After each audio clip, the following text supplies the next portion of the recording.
오늘 우리에게 주시는 하나님의 말씀 에스겔 43장 1절부터 27절까지 말씀입니다. 에스겔 43장 1절부터 27절까지 말씀 이제 봉독하겠습니다. 하나님의 말씀 경청하십시오. 그 뒤에 그가 나를 데리고 동쪽으로 난 문으로 갔다. 그런데 놀랍게도 이스라엘 하나님의 영광이 동쪽에서부터 오는데 그의 음성은 많은 물이 흐르는 소리와도 같고 땅은 그의 영광의 광채로 환해졌다. 그 모습이 내가 본 환상 곧 주님께서 예루살렘 도성을 멸하러 오셨을 때의 본 모습과 또 같았으며 또 내가 그발 강가에서 본 모습과도 같았다. 그래서 내가 얼굴을 땅에 대고 엎드렸다. 그러자 주님께서 영광에 쌓여서 동쪽으로 난 문을 지나 성전 안으로 들어가셨다. 그때 주님의 영이 나를 들어올려 암뜰로 데리고 갔는데 주님의 영광이 성전을 가득 채웠다. 그 사람이 내 곁에 서 있는데 나는 성전에서 들려오는 소리를 들었다. 나는 말하는 소리를 들었다. 사람아, 이곳은 내 보좌가 있는 곳, 내가 발을 딛는 곳, 내가 여기 이스라엘 자손과 더불어 영원히 살 곳이다. 그래서 이스라엘 자손이 내 거룩한 이름을 다시는 더럽히지 못할 것이다. 백성이나 왕들이 음란을 피우거나 죽은 왕들의 시체를 근처에 묻어서 내 거룩한 이름을 더럽히는 일이 다시는 없을 것이다. 그들이 왕궁의 문지방을 내 성전의 문지방과 나란히 만들고 그들의 문설주를 내 성전의 문설주와 나란히 세워놓아 너와 왕들 사이에는 벽 하나밖에 없도록 만들었다. 그들이 저지른 역겨운 일들로 내 거룩한 이름을 더럽혀 놓았기 때문에 내가 내 분노로 그들을 멸망시켰다. 그러나 이제 그들은 음란한 행실을 멀리하고 시체들을 내 앞에서 치워버려야 할 것이다. 그러면 내가 그들과 더불어 영원히 살겠다. 너 사람아, 너는 이스라엘 족속에게 이 성전을 설명해 주어서 그들이 자기들의 온갖 죄악을 부끄럽게 여기게 하고 성전 모양을 측량해 보게 하여라. 그들이 저지른 모든 일을 스스로 부끄러워하거든 너는 이 성전의 설계를 그들에게 가르쳐 주어라. 성전의 배치도, 성전의 출입구, 이 성전의 건축 양식 등 모든 규례와 법도와 모든 율례를 그들에게 알려주고 그들이 보는 앞에서 글로 써주어서 그들이 이 성전의 건축 설계의 법도와 규례를 지키고 행하게 하여라. 성전의 법은 이러하다. 성전이 자리 잡고 있는 산 꼭대기 성전터 주변은 가장 거룩한 곳이어야 한다. 이것이 성전의 법이다. 자로 잰 제단의 크기는 다음과 같다. 한 자는 팔꿈치에서부터 손가락 끝에다 손바닥 너비만큼 더한 것이다. 제단 밑받침의 높이는 한 자이고 그 사방 가장자리의 너비도 한 자이다. 그 가에는 빙 돌아가며 높이가 한 뼘 되는 턱이 있는데 이것이 제단의 밑받침이다. 이 땅바닥에 있는 밑받침 표면에서 아래층의 높이는 두 자요 너비는 한 자이다. 이 아래층의 표면에서 2층의 높이는 넉 자요 너비는 한 자이다. 그 제단 화덕의 높이는 넉 자요 제단의 네 모서리에는 뿔이 4개 솟아 있다. 그 제단 화덕은 길이가 12자요 너비도 12자여서 사면으로 네모가 반듯하다. 그 화덕의 받침인 아래층의 길이와 너비는 10넉자로서 사면으로 네모가 반듯하다. 그 받침을 빙 두른 턱의 너비는 반자이고 그 가장자리의 너비는 한 자이다. 제단의 계단들은 동쪽으로 나 있다. 그가 나에게 또 말씀하셨다. 사람아, 나 주 하나님이 말한다. 번제물을 바치고 피를 뿌릴 제단을 만들 때에 지킬 번제단의 규례는 이러하다. 나 주 하나님의 말이다. 너는 사도에게 자손 가운데서 나를 섬기려고 나에게 가까이 나오는 레위 지파의 제사장들에게 어린 수송아지 한 마리를 주어서 속죄 제물로 삼게 하여라. 그리고 너는 그 피를 가져다가 제단의 네 뿔과 아래층의 네 귀퉁이와 사방의 가장자리에 발라서 속죄하여 제단을 정결하게 하고 또 속죄 제물로 바친 수송아지를 가지고 가서 성소 바깥 성전에 지정된 곳에서 그것을 태우라. 이튿날에는 내가 흠없는 수염소 한 마리를 속죄 제물로 바쳐서 수송아지의 제물로 제단을 정결하게 한 것처럼 그 제단을 정결하게 하여라. 내가 정결하게 하기를 마친 다음 흠없는 수송아지 한 마리와 양떼 가운데서 흠없는 수장 한 마리를 바쳐라. 내가 그것들을 주 앞에 바칠 때에는 제사장들이 그 짐승들 위에 소금을 뿌려서 나 주에게 번제물로 바치게 하여라. 너는 이래 동안 매일 염소 한 마리를 속죄제물로 마련하여 놓고 어린 수송아지 한 마리와 양떼 가운데서 수장 한 마리를 흠없는 것으로 마련하여 놓고 이래 동안 제단의 부정을 벗기는 속죄제를 드려서 제단을 정결하게 하며 봉헌하도록 하여라. 이 모든 날이 다 찬 뒤에는 여드렛 날 이후부터는 제사장들이 그 제단 위에 너희의 번제와 감사제를 드리게 하여라. 그러면 내가 너희를 기쁘게 받아들이겠다. 나 주 하나님의 말이다. 아멘. 성화 성도의 평생 과제라는 제목으로 하나님의 말씀 선포하겠습니다. 미국의 작가죠. 나다니엘 호손이라고 하는 사람이 쓴 큰 바위 얼굴이라고 하는 짧은 단편 소설이 있습니다. 옛날 우리나라 중학교 교과서에도 실렸기 때문에 제 또래의 사람들이라면 모를래야 모르기가 어려운 그런 작품인데요. 이 큰 바위 얼굴의 내용은 되게 간순합니다. 주인공 어니스트가 살고 있는 그 작은 마을에 그 산에는 큰 바위 얼굴이라 불리는 멀리서 보면 마치 사람의 얼굴처럼 보이는 그런 바위가 있었습니다. 그 마을에는 전설이 있었는데 언젠가 저 큰 바위 얼굴을 닮은 위대한 인물이 올 것이다 라는 그런 전설이었습니다. 소년 어니스트는 그 전설을 믿으며 날마다 큰 바위 얼굴을 쳐다보고 과연 저 바위를 닮은 사람은 어떤 사람일까 상상하며 그가 오기를 기다렸습니다.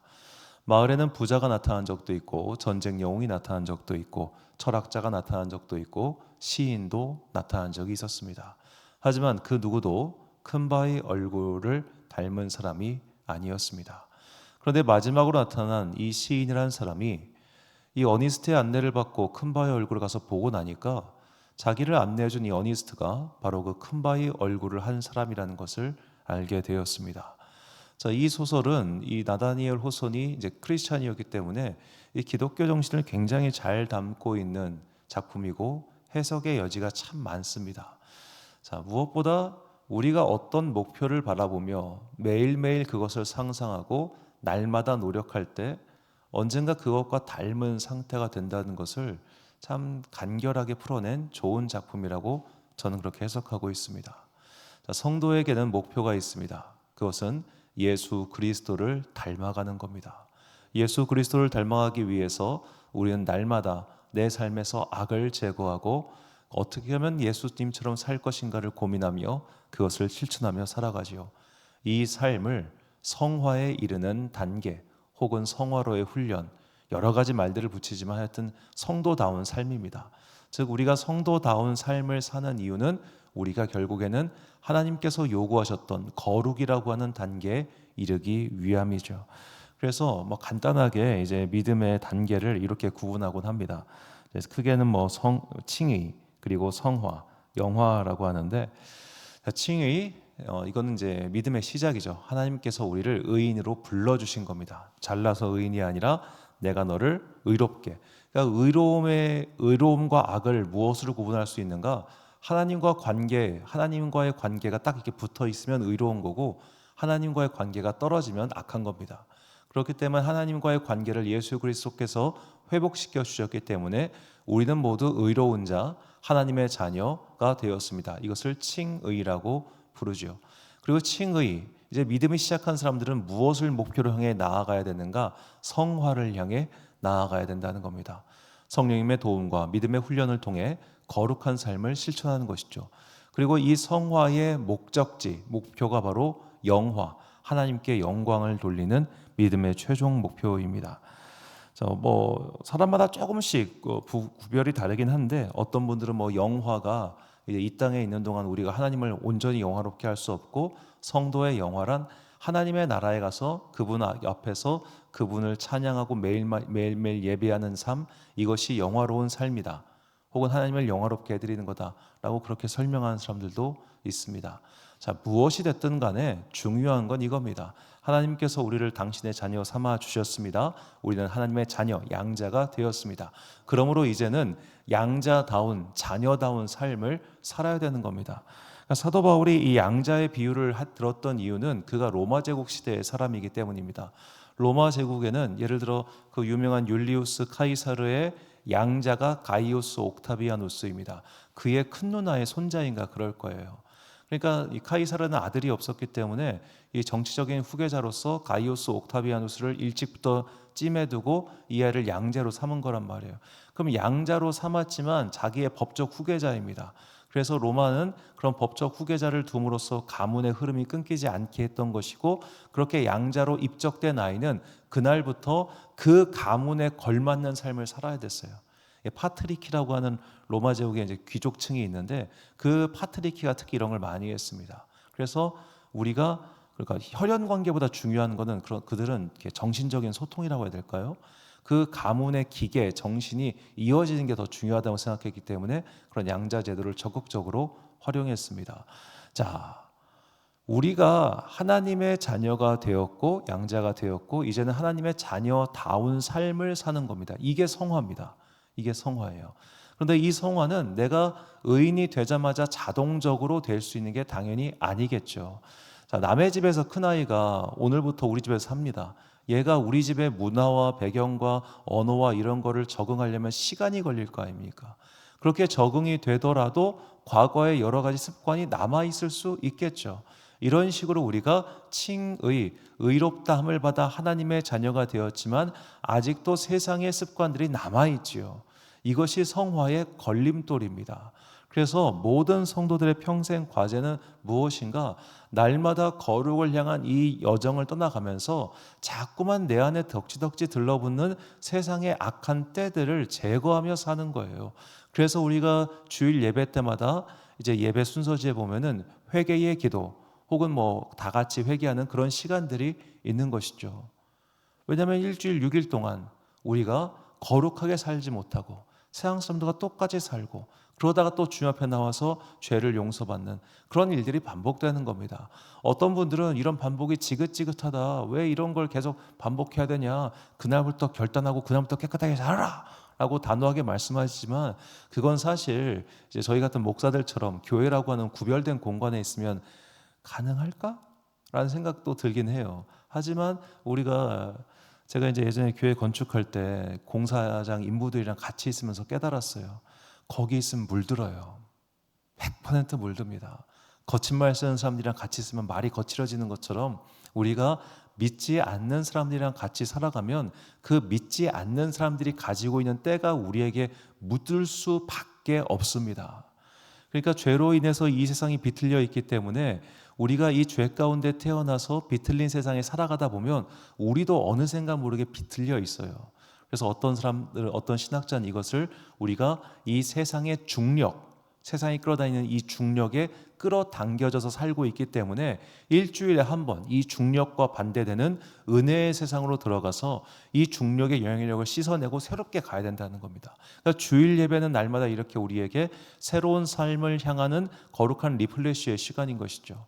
그런데 이것만으로는 우리가 이 땅을 살아가는 동안 계속해서 세상에 끌려갈 수밖에 없어요. 그래서 날마다 큐티를 하고 말씀을 묵상하고 기도를 하고 시시로 때때로 나의 또 다른 시간을 가져가지고 우리가 어떻게든 이 땅을 더욱더 거룩하게 살기 위한 발버둥을 치는 것, 이것이 성도의 삶이라는 겁니다. 거룩은 단번에 이루어지는 것이 아니라 아주 오랜 시간 동안, 마치 어니스트가 평생 동안 큰바의 얼굴을 보고 사니 마침내 그의 인생 말년에 그가 큰바의 얼굴을 닮은 사람이 되었듯이 우리가 평생 동안 예수 그리스도를 닮기 위해 노력했을 때 아마도 우리는 우리의 믿음 생활 끝자리에 요만큼 예수 닮은 흔적이 나타날 겁니다. 그것만으로도 은혜이고 감사이지 않겠습니까? 오늘 본문은 이제 어제까지 성전 외곽, 성전 전체의 측량에 대한 이야기였고 오늘부터는 이제 성전 내부에 대한 이야기입니다. 이제 성전 내부의 여러 가지 것들 중에서 먼저 하나님께서 번제단을 보여주시는데, 자, 이 번제단을 사용하기 위한 사용의 절차가 나옵니다. 본문 25절부터 27절까지 말씀 보니까 7일 동안은 매일 염소 한 마리를 갖추어 속죄 제물을 삼고 또 어린 수송아지 한 마리와 떼 가운데서 수양 한 마리를 흠없는 것으로 갖출 것이며 이같이 7일 동안 제단을 위하여 속죄제를 드려 정결하게 하며 드릴 것이요 이 모든 날이 찬 후에 제8일과 그 다음에는 제사장이 제단 위에서 너희의 번제와 감사제를 드릴 것이라. 그리하면 내가 너희를 즐겁게 받으리라. 주 여호와의 말씀이니라. 아멘. 자, 번제단을 사용하기 위해서는 너희가 7일 동안 이렇게 수송아지 한 마리, 염소 한 마리, 수양 한 마리를 흠없는 것으로 속죄제를 드려서 그 제단 자체를 정결하게 하라고 하나님께서 말씀하십니다. 자, 번제단이 어떤 재질로 만들어졌는지는 나오지는 않습니다만, 자, 이 금속의 무기질이 나무였을 리는 없잖아요. 나무면 가스 탈 테니까. 자, 이 금속의 무기질이 죄를 범해봐야 얼마나 죄를 범했겠습니까? 세상의 때를 타봐야 우리만큼 탔겠습니까? 그런데도 얘를 사용하기 위해서라면 7일 동안 그 제단의 죄를 속죄하는 것만 이렇게 드려야 된다는 겁니다. 그 이후에야 비로소 나머지 제물을 내가 기쁘게 받을 것이다 라고 하시죠. 하나님 앞에 서는 거룩함, 하나님 앞에 서기 위한 정결함이란 이렇게 시간이 오래 걸린다는 겁니다. 오래 걸린다.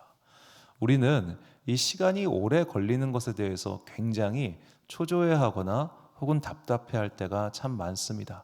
어찌 보면 우리가 이제 너무 정죄당하는 설교에 익숙하다 보니까 나는 지난주에도 이런 죄를 졌고 지지난주에도 이런 죄를 졌고 1년 전에도 이런 문제가 있었는데 왜 나는 아직도 그런 문제를 해결하지 못할까?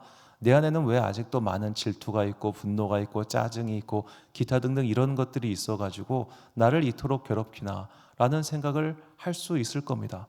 그러나 사도 바울도 로마서에서 말합니다. 오호라 나는 곤고한 자로다 라고 말이죠. 그가 로마서를 썼을 때 그의 나이를 정확하게 측정할 수는 없지만 최소한 그의 사역 말미에 쓰여진 것만은 분명합니다. 자, 사도 바울도 그 긴 수련을 거쳐 가지고 사도로서 그 선교행을 그렇게 많이 다녔음에도 불구하고 내 안에 나도 어쩔 수 없는 그런 무언가가 있다는 걸 부정하지 못하지요. 자, 공자가 이제 자신의 어떤 경지를 표현할 때 내 나이 이른이 되었을 때 종심소유 불유거라는 말을 씁니다. 내 마음 먹은 대로 내키는 대로 행해도 선을 넘지 않았다라고 말을 하죠. 자, 15살의 뜻을 정해가지고 55년 동안 수련한 결과 그가 70에 이르러서야 내 마음대로 행해도 선을 벗어나지 않았다라고 말할 정도라면 이것보다 더욱더 어려운 하나님 앞에서는 거룩함을 요구하시는 그 말씀을 이루기 위해서는 도대체 몇 년이 필요하겠습니까? 불가능합니다. 인간은 완전하게 의로울 수가 없지요. 단지 닮기 위해서 노력할 뿐입니다. 내 삶의 한 자락이라도 주님 닮을 수 있다면 그것만으로도 너무 기쁘고 너무 감사하지 않겠습니까? 내가 정말로 해결하고 싶은 내 안에 이 아주 불퉁불퉁하고 음습한 어떤 마음이 있다면 그 마음 하나 제거하는데 온 평생을 바친다 한들 그것만으로도 족하지 않겠습니까? 우리가 성도다운 삶을 사는 건 지극히 어렵고 지난한 시간이 걸리는 일입니다. 우리는 그 각자의 평생 과업을 받은 사람들이죠. 그렇게 날마다 뚜벅뚜벅 한 걸음씩 예수님 닮기 위해 노력하는 것, 그것이 이 땅을 살아가는 모든 성도들이 가지고 있을 평생의 과업이라는 것을 잊지 마십시오. 그러니 초조해할 것도 없고 너무 다급할 것도 없습니다. 오늘 말씀을 읽고 오늘 기도를 시작하고 오늘 삶의 한 구절이라도 내가 예수님을 닮기 위해서는 무엇을 해야 되는가를 생각하고 실천한다면 언제가 우리의 삶을 마칠 때 하나님 앞에 쓸 수 있는 작은 아주 작은 번제단 하나를 만들 수 있지 않겠습니까? 그것을 향해서 오늘도 각자의 삶의 자리에서 주님 닮은 삶을 실천해 나아가는 그런 거룩의 여정 떠나는 여러분과 제가 되시기를 주님의 이름으로 축원합니다. 결단의 말씀 고린도후서 6장 17절부터 7장 1절까지 말씀 한 목소리로 봉독하겠습니다. 시작. 내가 너희를 영접하여 너희에게 아버지가 되고 너희는 내게 자녀가 되리라. 전능하신 주의 말씀이니라 하셨느니라. 그런즉 사랑하는 자들아, 이 약속을 가진 우리는 하나님을 두려워하는 가운데서 거룩함을 온전히 이루어 육과 영의 온갖 더러운 것에서 자신을 깨끗하게 하자. 아멘. 사랑하는 지혜빛 광성교회 성도 여러분, 그리고 이 새벽 함께 깨우고 계신 귀한 주님의 자녀 여러분, 우리는 모두 거룩함에 이르러야 한다는 숙제를 갖고 있는 사람들입니다. 그런데 그 숙제는 우리의 평생 과업입니다. 그러므로 아직 거룩하지 못한 일을 두고 비난하지 마십시오. 우리 다 독인객인입니다. 독인객인. 아직 미숙한 사람들을 보고 손가락질하지 마십시오. 다 똑같습니다. 저는 오히려 그 바깥 세상에서보다 교회 안에서의 정죄가 더 무섭다고 생각합니다. 바깥 세상에서는 내가 저지른 일에 대한 법적인 책임만 지면 되잖아요. 근데 교회에서는 거기에다가 도덕적인 것을 넘어서 율법적인 책임까지 짊어져야 될 때가 너무 많습니다. 우리 안에 있는 정죄와 비난의 화살을 이제는 자기 자신을 위한 잣대로만 삼으시고 다른 사람의 거룩함은 그 사람의 몫입니다.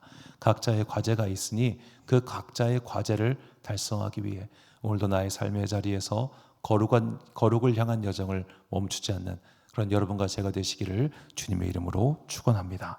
기도하겠습니다. 사랑과 내가 풍성하신 아버지 하나님, 우리 모두는 거룩함에 이르러야 한다는 과제를 받은 사람들입니다. 그 거룩함에 이르기 위해서 우리는 오늘도 주님 앞에 나와 주님께 간구합니다. 주님, 내 안에 있는 더러운 마음들, 추잡한 마음들, 그리고 남을 미워하는 마음, 질투하는 마음, 그런 여러 가지 죄악들을 성령의 불로 말갛게 태워 주옵소서. 그러나 이 악의 씨앗은 마치 잡초와도 같아서 이 봄에 한번 불로 다 태웠는데도 다시 이듬해 봄이 되면 요만큼씩 잡초가 튀어나오는 것을 봅니다.